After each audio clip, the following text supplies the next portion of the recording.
গ্রামবাসীর উদ্দেশ্যে বলা হচ্ছে, পূজনীয় শ্রী শ্রী হিরময় গোস্বামী মহারাজ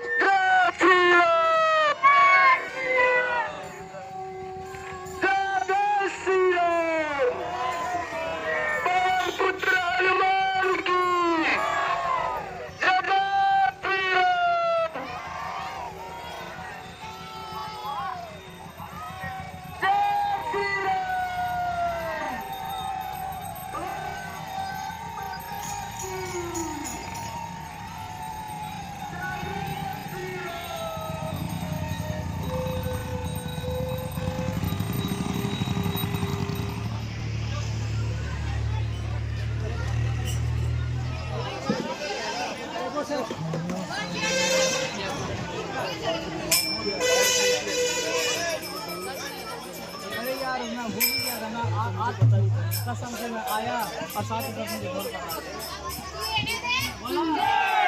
बजरंगबली की, भारत माता की, भारत माता की, जय श्री राम, जय जय श्री राम। সকল গ্রামবাসী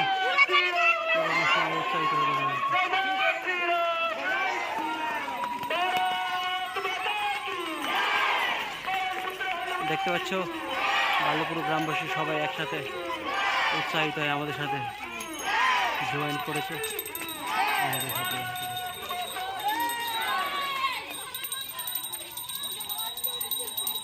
আপনারা সরাসরি